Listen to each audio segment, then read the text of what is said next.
messieurs, bonjour. Merci de nous prêter attention à la une de l'actualité. Bilan déplorable à l'est du pays, pertes humaines et dégâts matériels suite aux dernières intempéries à Tamanrasset. Une commission ministérielle mixte est dépêchée sur les lieux pour collaborer avec les services concernés de la wilaya.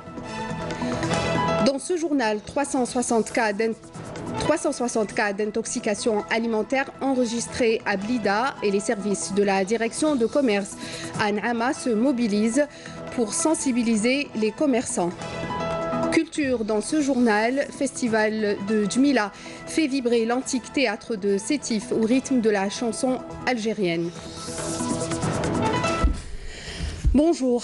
Tout d'abord, les intempéries qui ont affecté la wilaya de Tamanrasset depuis la fin de la semaine dernière ont causé le décès de 5 personnes noyées dans les crues des Oued. Il s'agit de 2 fillettes de 7 et 8 ans ayant péri près de Tinzawatine, sachant que 3 personnes, un jeune homme et 2 filles, avaient été repêchées ces dernières 24 heures par la protection civile dans la région de Tekenrali.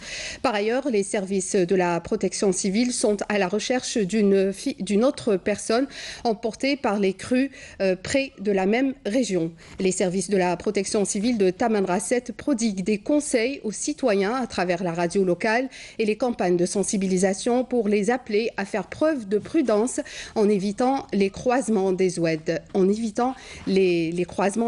Voilà. À noter qu'il avait été décidé à la demande du ministre de l'Intérieur, des collectivités locales et de l'aménagement du territoire, Nordine Bedoui, de dépêcher une commission ministérielle mixte en collaboration avec les secteurs concernés dans la wilaya de Tamanrasset. Toujours intempéries à l'est du pays, pertes humaines et désagréments enregistrés dans certaines wilayas suite aux pluies diluviennes qui se sont abattues ces derniers jours. À Annaba, on assiste à une mobilisation générale de différents services pour rétablir la situation. Karim Maïfa. Pluie diluvienne et coulée de boue de Annaba à Oum-el-Bouagui en passant par Soukaras, les orages ont fait des ravages dans l'est du pays. À l'exemple de Oum-el-Bouagui où ces pluies ont été meurtrières, causant la mort d'un sexagénaire emporté par les eaux de l'Oued en crue qui traversent la localité de Bouatman. À Annaba, un violent orage accompagné de vents violents s'est abattu sur la ville et ses environs, transformant la région en un véritable bourbier. Après le tonnerre et le vent violent, et vers le coup de 20 h, tout a basculé. Le ciel est devenu tout noir. Et là, ce sont des trompes d'eau qui sont tombées sur la ville.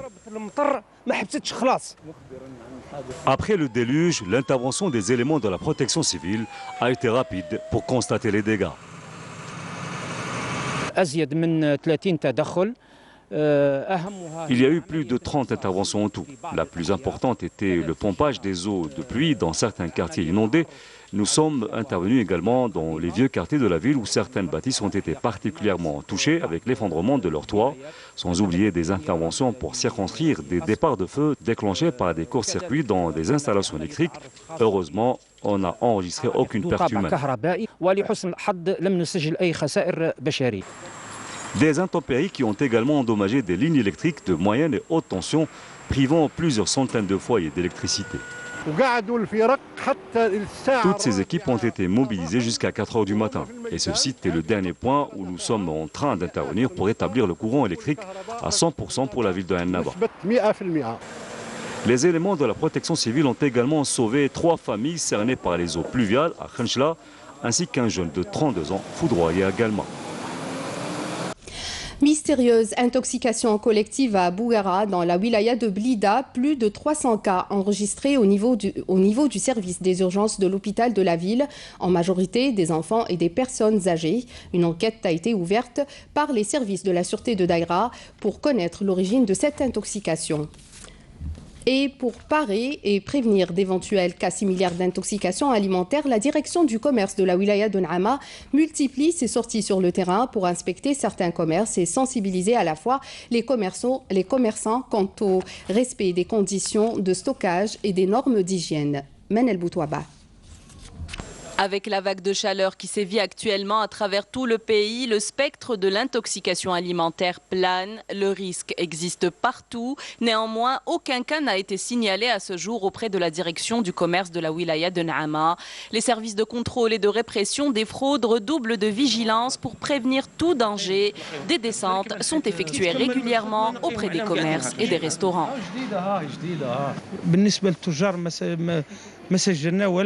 Aucun cas d'intoxication n'a été signalé concernant les commerçants. Nous effectuons des contrôles quotidiens chez les prestataires de services. Nous contrôlons aussi les produits alimentaires de grande consommation, surtout durant l'été. Beaucoup de commerçants sont désormais conscients de la nécessité du respect de la chaîne du froid qui exige que le produit frais soit conservé à la bonne température pendant le transport, la manutention et le stockage jusqu'à sa consommation finale. Le consommateur pourra se fier à la date de péremption pour savoir s'il est encore comestible ou pas. On vérifie d'abord la date de péremption de nos produits pour savoir si on achète de grandes quantités ou pas. On est doté de réfrigérateurs avec des voyants indiquant la température. Et les produits laitiers comme le yaourt sont conservés dans des frigos à part car ils se conservent à des températures allant de 6 à 8 degrés. À peu près tout ce qui est indiqué sur les étiquettes des produits est respecté par les commerçants. Le consommateur, dernier maillon se trouvant au bout de cette chaîne du froid, est aussi appelé à redoubler de vigilance pour chercher à savoir ce qui se passe en amont de la chaîne, surtout pendant l'été où le manque d'hygiène et les empoisonnements alimentaires tendent à prendre de l'ampleur. Une autre mission de sensibilisation à l'approche de Eid al-Adha. Cette fois-ci, elle est menée par les services vétérinaires pour le contrôle de cheptel à travers plusieurs points de vente autorisés et assurer également le suivi de l'abattage. Manel Boutouaba. Chaque année, la fièvre afteuse et le kyste hydatique deviennent la hantise des Algériens à l'approche de la fête de Eid al-Adha. Les services vétérinaires rassurent, ils sont des milliers à être mobilisés dans toutes les communes du pays. Ils anticipent avec le contrôle du cheptel dans les points de vente autorisés et assurent également le suivi de l'abattage. Les maquignons viennent ici pour faire examiner leur bétail et obtenir tous les papiers attestant de la bonne santé de leurs bêtes. Nous avons même des gens qui viennent d'autres wilayas avec tous les papiers nécessaires comme le certificat de vaccination, l'autorisation de déplacement de leur cheptel pour savoir si l'animal a suivi tout le protocole. L'appel est donc lancé pour encourager les citoyens à se procurer leurs moutons auprès de ces points de vente autorisés. Le vétérinaire a aussi une mission de sensibilisation et d'orientation en direction des vendeurs et des acheteurs pour éviter tout problème le jour J. Pour la fièvre afteuse, nous vérifions au niveau de la cavité buccale.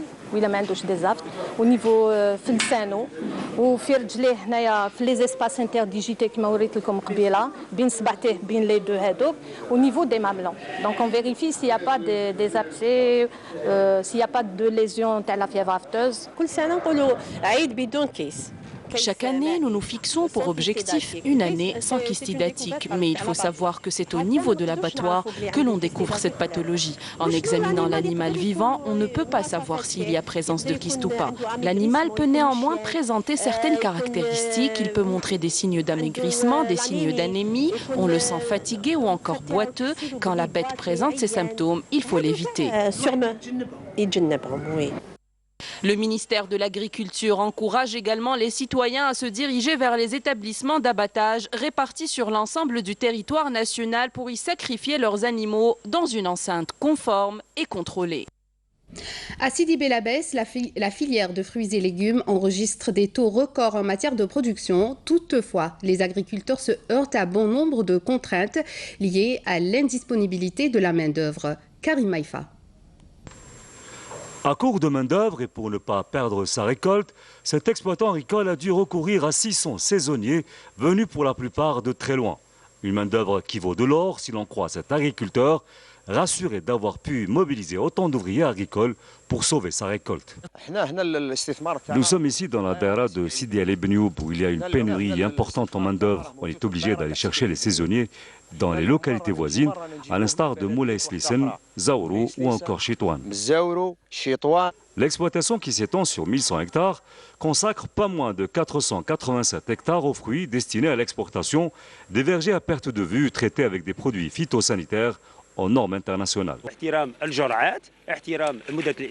Il y a un respect rigoureux des doses et de la durée d'utilisation de ces produits. En plus, il y a un soin particulier qui est fait pendant la cueillette, une période où ces arbres ne sont pas traités. Comme ça, il n'y aura pas beaucoup de résidus dans ces fruits une fois cueillis. L'exploitation agricole qui a connu ces dernières années une production record de fruits, grâce notamment au soutien de la Direction régionale de l'agriculture.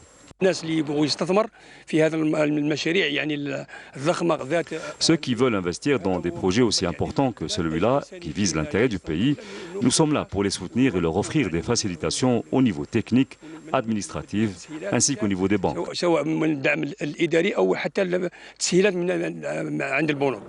Des exploitations à la pointe de la technologie avec un système d'irrigation écologique avec un minimum de perte en eau grâce au goutte à goutte et qui investissent dans des bassins de rétention des eaux pluviales pour réduire un tant soit peu l'utilisation des eaux souterraines. Plus de 8 quintaux de kif traités ont été saisis à In Amenas par un détachement de l'armée nationale populaire et les services de douanes algériennes, selon un communiqué du ministère de la Défense nationale. Une opération qui s'inscrit dans le cadre de la lutte contre la criminalité organisée. C'est lors d'une patrouille de reconnaissance menée en coordination avec les services de douanes algériennes à In Amenas, dans la 4e région militaire, que cette quantité de kif traité s'élevant à 8 quintaux et 15 kg a été saisie, une quantité qui vient s'ajouter à l'autre quantité interceptée le jour même dans la localité de Beni Wenif à Béchar, dans la 3e région militaire, qui s'élève aussi à 3 quintaux et 25 kg de la même substance, précise le ministère de la Défense nationale dans un communiqué. Et toujours selon le communiqué du MDN et dans le cadre de la lutte antiterroriste, l'armée a découvert et détruit hier à Tipaza, 1e région militaire, 4 bombes de confection artisanale, tandis qu'un autre détachement a détruit un abri de groupes terroristes à Boumerdes. Et toujours dans le cadre de la lutte contre le terrorisme, l'armée nationale a intercepté à Biskra, 4e région militaire, un contrebandier à bord d'un camion chargé de 16 quintaux de tabac, alors que des gardes frontières ont saisi à Tlemcen, 2e région militaire, 94 kg de kif traité. De même, des éléments de la gendarmerie nationale ont appréhendé à Tébessa, 5e région militaire, 2 individus en possession de 2 fusils de chasse. Par ailleurs, et suite à une opération de recherche et de sauvetage, des gardes-côtes ont également réussi à sauver 21 personnes coincées près de la plage El Louh à Annaba, 5e région militaire. Fin du communiqué. Direction à présent à Boumerdes, à l'université Colonel Mohamed Bougara, où les travaux de la 9e édition de l'université d'été se poursuivent du Front Polisario sous le signe cette année le 45e anniversaire de l'établissement du Front Polisario, serment et continuité pour l'indépendance et l'autodétermination. Plusieurs thèmes liés à la question sahraoui sont au menu de cette rencontre, à savoir les développements politiques, le rôle des instances internationales dans la protection des droits des peuples, ainsi que des défis de la sécurité et les moyens de lutte contre les crimes organisés. Et puis, à Sidi Fredj, fin de la première session de colonie de vacances organisée au profit d'enfants palestiniens venus passer quelques jours en compagnie des enfants algériens. Un espace de divertissement convivial où on retient surtout les principes de solidarité, de paix et de fraternité. Hassiba Abdallah. C'est la fin de la colonie de vacances au profit des enfants palestiniens en Algérie. Une initiative qui regroupe également des enfants algériens. Ensemble, ils apprennent le respect et l'amour de l'autre. Ils nous ont accueillis avec des bouquets de fleurs. Ils nous ont considérés comme des frères. C'est comme si on était dans notre pays. On ne s'est pas senti étrangers. Ils nous considèrent comme des frères et nous aussi on considère les Algériens comme tels. Quant à la colonie de vacances, pour moi, elle représente le respect. Tout est beau. Ça nous plaît beaucoup. Les animateurs nous proposent des soirées magnifiques. Ils font tout pour qu'on soit heureux. Dans cette colonie de vacances, des activités riches en émotions, mais surtout beaucoup de messages de résistance et de lutte pour la liberté. Ce contact entre les enfants des deux peuples est essentiel pour faire comprendre à nos enfants la légitimité de la cause palestinienne afin qu'ils la soutiennent à leur tour. Ce qui est beau et qui m'étonne à la fois, c'est le fait que cette initiative a levé le voile sur des compétences chez nos enfants que nous ignorions jusque-là. Parce qu'à la base, nos enfants n'ont pas cette chance de vivre et de profiter pleinement de leur enfance ou encore développer leurs compétences. Solidarité, paix, amour et fraternité, c'est ce que ces enfants palestiniens et algériens ont appris le temps de ce campement.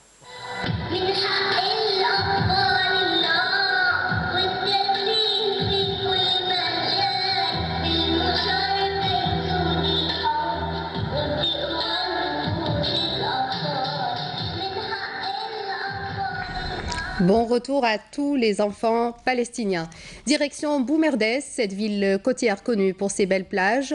Elle dispose également de plusieurs espaces de détente et de divertissement pour permettre aux estivants de profiter pleinement de leur longue journée de vacances. Leila Benaïcha.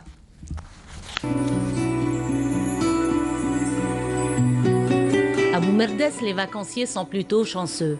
Entre les plages, la corniche, la forêt et les commerces, les bonnes vacances sont au rendez-vous. Le jardin du Dauphin, qui vient renforcer ses atouts touristiques, est un espace de détente et de jeu par excellence.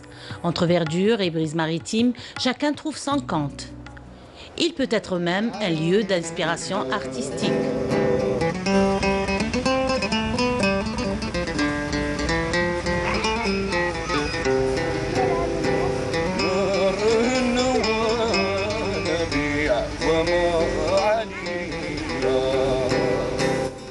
Dans cet espace, les terrasses, cafés et restaurants se multiplient pour satisfaire une clientèle de plus en plus nombreuse et exigeante.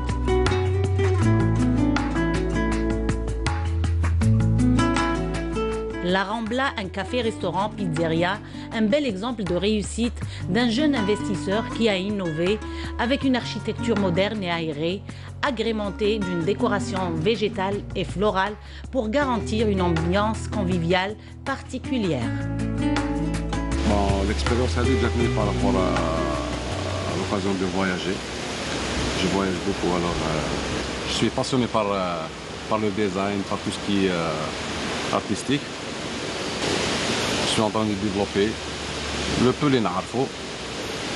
Au fur et à mesure, à chaque fois, je ramène زعما حوايج جدد نعرفهم ونرياليزيهم بالعقل. راني نديفلوبي à chaque fois حاجة بحاجة حتى نلحقوا كاع نساتيسفيو باللي يجونا الناس اللي يزوروا. Cet investissement qui mise sur les services et la gastronomie proposée a laissé la clientèle sous le charme des lieux.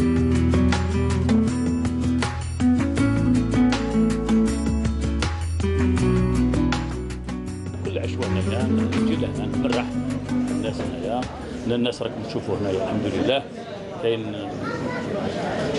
لا فينا الانسان كي يجي لنا يعقب العشوائيه تاعو هنايا الناس راكم تشوفي ما كان والو السلم الناس زاهيه كاع سي لوندروا وين نلقاو راحتنا سي لوندروا فاميليال سيكوريزي فيه بلان اير l'établissement l'accueil on n'a rien à parler. Le service, il est magnifique, la propreté, on a tout ce qu'il faut. Un accueil assez convivial, c'est chaleureux, il y a du monde, c'est joyeux, il y a des lumières. Et voilà, quoi, le menu il est assez riche quand même. Après on va voir, on n'a pas encore goûté, mais ça a l'air appétissant en voyant les différents plats qui passent devant nous, etc. Ça donne envie de revenir et d'y goûter à chaque fois de nouvelles choses. Moi aussi j'aime bien l'endroit, je trouve que c'est très beau, la décoration elle est super belle et il y a une bonne ambiance déjà quand on regarde comme ça, on voit une belle ambiance, c'est beau. Voilà, après le menu ici il a l'air très bon, j'ai hâte d'y goûter. Et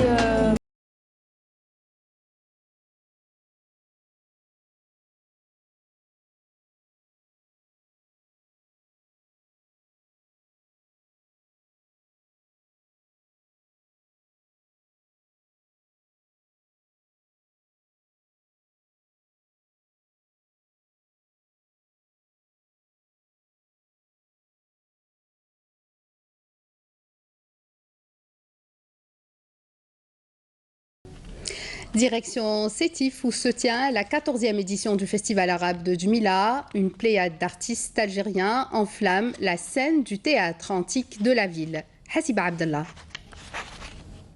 Du Festival de Djmila a été animé par plusieurs artistes jeunes pleins d'énergie.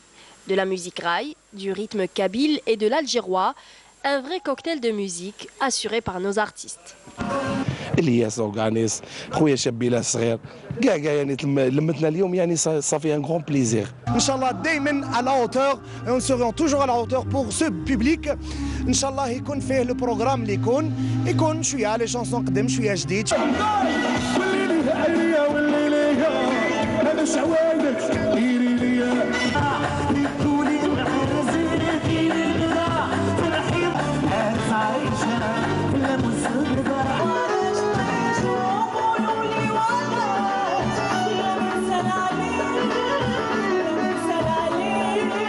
des reprises standards même كاين oriental حبيت نغني وردة ان شاء الله كذكرى ليها ان شاء الله. Quant à la troisième soirée, elle était consacrée au chant du patrimoine, interprété par Kamel El Galmi et Cheb Arres.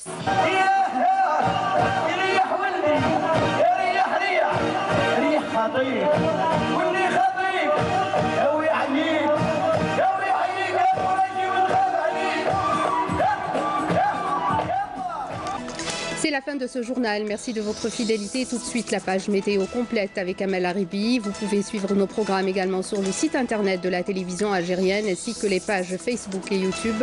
L'info continue sur Canal Algérie. Ce soir, vous retrouverez Nedia Madati. Quant à moi, j'aurai le plaisir de vous retrouver demain à midi. Bonne journée sur Canal Algérie.